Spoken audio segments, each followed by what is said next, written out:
Dan beliau itu adalah sosok ratu yang sangat cantik, baik hati, dan mempunyai ilmu kesaktian yang sangat tinggi. Bisa memerintahkan 1000 jin untuk bisa membantu pekerjaannya Nyimas Ratu Siti Badariah.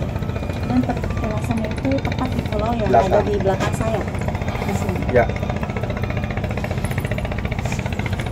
Walaupun beliau itu seorang ratu jin ya, tetapi beliau itu beragama. Awal mulanya beliau beragama Sunda Wiwitan, memegang keyakinan Sunda Wiwitan. Dan setelah menikah dengan Kanjeng Maulana Hasanuddin Banten, beliau memeluk agama Islam. Di situ akhirnya beliau hamil. Tetapi hamilnya itu memang tidak wajar ya, karena di saat hamil pertama lagi ngidam itu tiba-tiba dalam jangka beberapa minggu perutnya itu udah membesar, dan keinginannya itu yang aneh-aneh. Ketika ditinggal oleh Kanjeng Sultan Maulana Hasanuddin, beliau seperti kembali menginginkan sesuatu yang sebelum dia menikah, yaitu dengan statusnya ya sebagai Ratu Jin. Nah, di saat Kanjeng Sultan Maulana Hasanuddin pulang, akhirnya di situ terlihat melarang aturan dari agama Islam. Kanjeng pun juga sempat marah. Akhirnya Kanjeng meninggalkan beliau dalam keadaan hamil. Jarak beberapa waktu lama, singkat cerita, beliau melahirkan seorang putra laki-laki yang sangat tampan, yang bernama Pangeran Aryadila. Tetapi di saat Pangeran Aryadila usianya tumbuh remaja gitu ya, sekitar 11-12 tahunan lah, beliau disuruh oleh Ibu Nyimas Ratu Siti Badariah untuk menemui ayahnya. Akhirnya dengan berpenampilan yang kusut gitu, lusuh, beliau pun datang. Jadi Pangeran Aryadillah itu mendatangi Kanjeng Sultan Maulana Hasanuddin ke Keraton Solo. Nah, di situ di saat datang, Sultan Maulana Hasanuddin merasakan firasat yang tidak seperti biasanya. Seperti ada ikatan batin dengan anak ini. Jadi penampilannya itu benar-benar lusuh seperti pengemis. Akhirnya Pangeran Aryadillah bilang bahwa saya adalah anak dari Nyimas Ratu Siti Badariah, tetapi Kanjeng Sultan tidak mempercayainya begitu saja. Akhirnya diteslah dalam segi keilmuan yang pernah dimiliki oleh Ibu Ratu Siti Badariah. Apakah bisa mengangkat sebuah pohon besar? Akhirnya menyanggupinya. Dengan izin Allah, semua itu berjalan dengan lancar ya. Nah, disitulah baru Kanjeng Sultan itu mengakui bahwa Pangeran Aryadillah itu adalah anaknya. Setelah diakui, akhirnya Kanjeng Sultan itu berpesan kepada Pangeran Aryadillah untuk disampaikan ke Ibu Ratu Siti Badariah bahwa tidak bisa selamanya bersama. Jadi intinya mereka tuh bercerai gitu ya. Tapi Pangeran Aryadillah dirawat oleh Kanjeng Sultan Maulana Hasanuddin Banten, dan akhirnya Ibu Nyimas Ratu Siti Badariah kembali memeluk keyakinannya, yaitu Sunda Wiwitan. Dan setelah itu kesaktian dari Nyimas Ratu Siti Badariah itu semakin bertambah. Beliau bisa berubah wujud menjadi sosok ular putih. Tetapi dengan kebaikannya, Ibu Nyimas Ratu Siti Badariah itu akhirnya menjaga kawasan wilayah seluruh Banten dan selalu melindungi Kanjeng Sultan Maulana Hasanuddin dari segala mara bahaya. Nah, itu kan petilasannya. Jadi mitosnya, kata orang sini, bahwa kepalanya itu ada di pulau sini. Ya sahabat IMP, tadi mitosnya kan kepala ular putih yang merupakan penjelmaan dari Ibu Ratu Siti Badariah. Itu kepalanya ada di pulau yang tadi ada di belakang saya ya. Dan ekornya itu ada di Pulau Tarahan. Nah, ternyata pas begitu tadi saya lihat, mitos itu memang benar. Dan beliau itu memang menjaga seluruh warga Banten sampai sekarang, dari mulai zaman abad 15 ya sampai sekarang itu Ibu Nyimas Siti Ratu Badariah itu masih menjaga seluruh keturunan dan juga seluruh warga Banten yang memang mempunyai hati yang baik. Sahabat IMP, mungkin sekian ya penjelasan saya tentang Nyimas Ratu Siti Badariah, istri dari Kanjeng Maulana Sultan Hasanuddin Banten. Dan kita akan berlanjut ke Pulau Panjang. Di sini tuh unik ya, karena Pulau Panjang ini walaupun pulau di tengah lautan, tetapi banyak sekali penduduknya. Nah, nanti kita akan bahas sejarah awalnya seperti apa bisa sampai banyak penduduk seperti ini.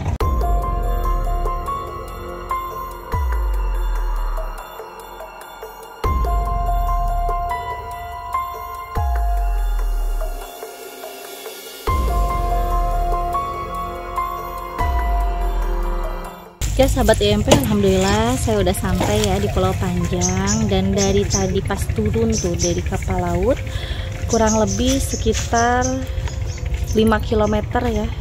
Begitu sampai itu nggak bisa menyusuri masuk ke dalam pulau yang ada situs bersejarahnya, karena tadi langsung kita pakai motor ya, beberapa motor, jalannya juga lumayan terjal. Dan di sini alhamdulillah kita udah sampai. Pulau Panjang ini dihuni kurang lebih 3.000 jiwa, jadi lumayan banyak ya. Ini adalah pulau yang unik kalau menurut saya, karena Pulau Panjang ini terbentuk dari letusan Gunung Merapi Krakatau pada abad ke-18. Dan selain dari itu, ternyata di Pulau Panjang ini dulu pernah menjadi tempat persembunyian para kompeni Belanda pada abad ke-18, yang memang pada saat itu banyak yang singgah di pulau ini untuk menghindari musuh. Nah, ini sisa bekas bangunannya.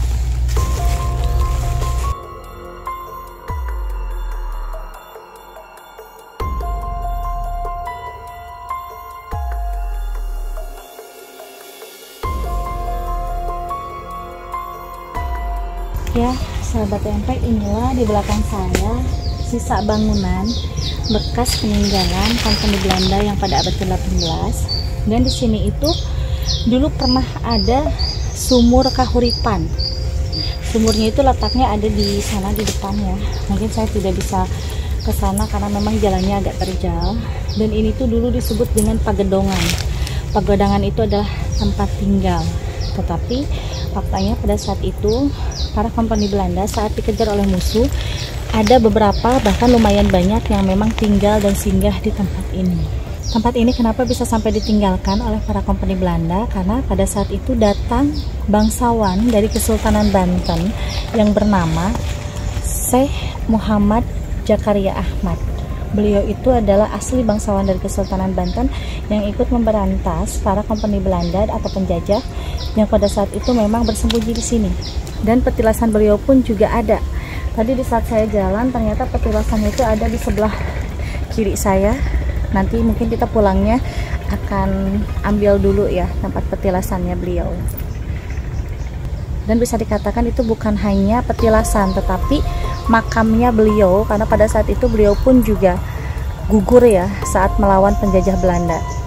Tetapi walaupun gugur, alhamdulillah sudah berhasil untuk menumpas kejahatannya. Nah, ini juga di bawah saya ini ada sumur ya, yang memang merupakan sumber mata airnya yang tadi saya sebutkan yang ada di sebelah sana. Dan ini adalah salah satu sumur yang pada saat itu dipakai oleh kompeni Belanda untuk bersuci. Nah, kenapa Pulau Panjang ini bisa banyak penduduk? Karena pada saat itu bangsawan yang bernama Syekh Muhammad Zakaria Ahmad itu membawa beberapa anak buahnya, dan anak buahnya itu ada perempuan, ada laki-laki ya, akhirnya menikah, dan di situ beranak pinak, banyak keturunannya yang sekarang menjadi anggota keluarga atau warga yang ada di Pulau Panjang ini. Tetapi nggak semua keturunan dari mereka, karena dari pendatang juga banyak sih yang singgah di Pulau Panjang ini. Ya sahabat IMP, mungkin di sini saya akan membuka ya untuk bangsawan dari Kesultanan Banten yang memang terlupakan dan memang harus diketahui makamnya. Nah, kalau misalkan bisa sih ini diabadikan ya, dijadikan situs bersejarah atau dijadikan cagar budaya bahwa memang pernah ada bangsawan dari Kesultanan Banten yang pada saat itu hilang dan ternyata jasadnya memang dimakamkan di sini. Insya Allah nanti sekalian pulang saya tunjukkan ya, supaya ditandai agar ada ciri. Ya sahabat IMP, beliau sebagai bangsawan Kesultanan dari Banten, keturunan dari Syekh Muhammad Jafar. Syekh Muhammad Jafar itu merupakan sosok peranakan dari Banten Timur Tengah yang memang beliau seorang pengusaha atau tokoh yang pada saat itu di abad ke-18 itu kaya raya, mempunyai satu anak yaitu beliau Syekh Muhammad Zakaria Ahmad. Dan beliau pun juga punya istri ya, istrinya yang dimakamkan di Balaraja Banten, karena memang pada saat itu setelah menikah 20 tahun istrinya meninggal duluan. Nah, di situ sebagai bangsawan Syekh Muhammad Zakaria Ahmad mengabdikan dirinya untuk bisa menjadi seorang yang memberantas dari penjajah Belanda.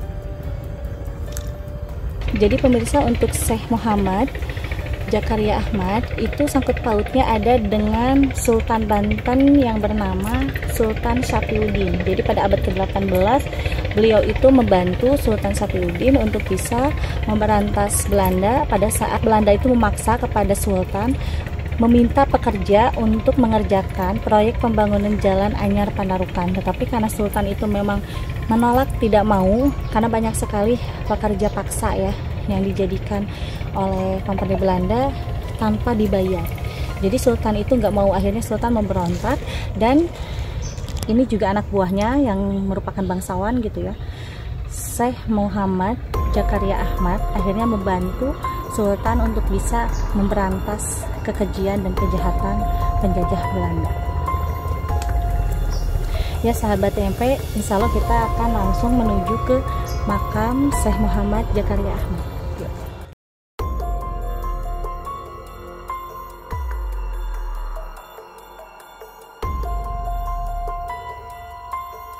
Ya sahabat TMP, inilah tempat lokasi makam Syekh Muhammad Jakaria Ahmad dimakamkan pada saat itu. Ya.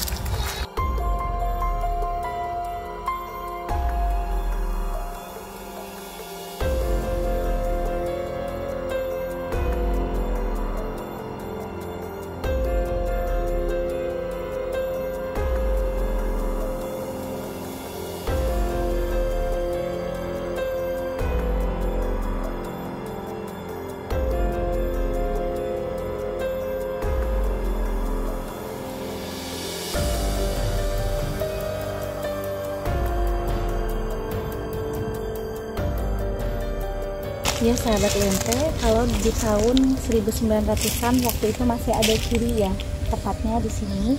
Saya akan dari dulu.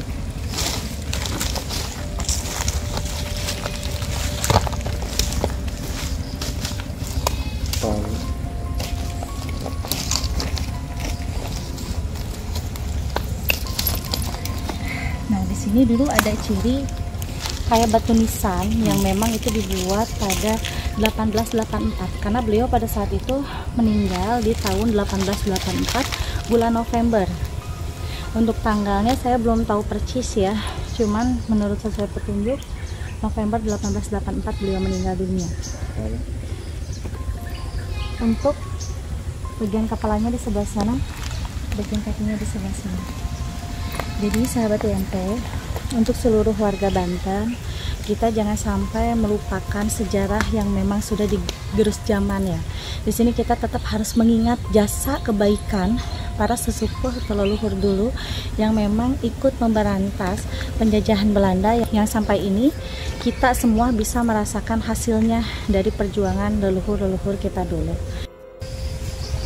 Ya, untuk seluruh warga Banten yang ingin mengenang jasanya, bahwa beliau itu adalah seorang pahlawan yang ikut memberantas penjajahan Belanda pada saat itu.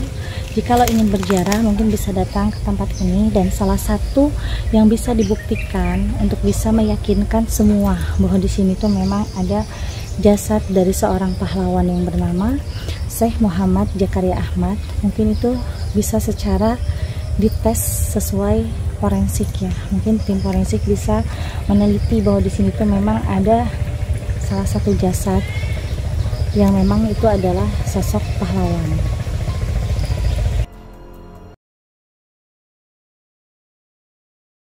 Ya sahabat TMP, sekarang kita sedang menuju ke sumber mata air Pulau Panjang yang dipakai dari mulai zaman penjajahan Belanda sampai sekarang tahun 2022, air itu tidak pernah surut.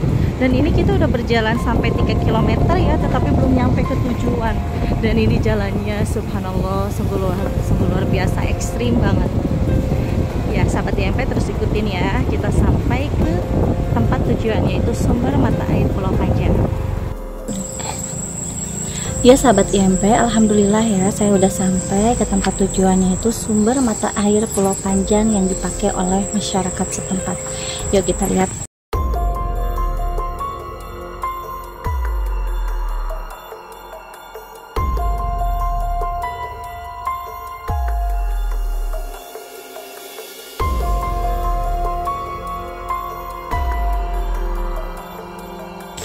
Nah, inilah kondisi yang ada di tempat ini. Ini adalah salah satu sumber mata air. Sebenarnya di sini tuh di Pulau Panjang tuh ada 2 mata air ya. Yang mata air tua itu yang tadi saya sebutkan di sana waktu di makam, tetapi itu aksesnya sangat jauh ya, nggak bisa dilalui. Kalau ini sumber mata air yang dipakai oleh seluruh masyarakat Pulau Panjang.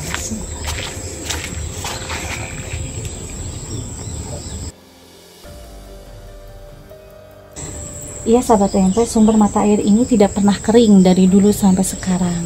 Dan sumber mata air ini sungguh sangat jernih, dan sebenarnya di sini juga bermanfaat ya, karena kadar airnya itu pH-nya juga tinggi, melebihi dari pH air biasa pada umumnya gitu. Jadi ini contohnya, walaupun langsung diminum itu aman untuk pencernaan.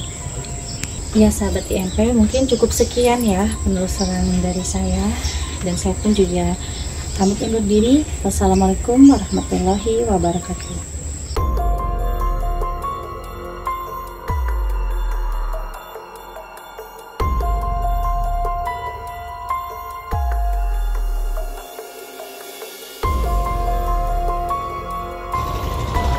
Alhamdulillahirrabbilalamin. Tadi saya sudah mengecek langsung di mana sumber mata air Kahuripan Pulau Panjang. Ternyata begitu saya cek, itu hanya sumber mata air yang menghidupi masyarakat Pulau Panjang saja. Kalau untuk mata air Cikahuripannya, ternyata itu dari sumber mata air tua ya, yang belum kita lihat tadi. Insya Allah nanti ke depannya saya akan langsung mengecek dan menelusuri situs sumber mata air tua di Pulau Panjang yang disebut dengan sumber mata air Cikahuripan.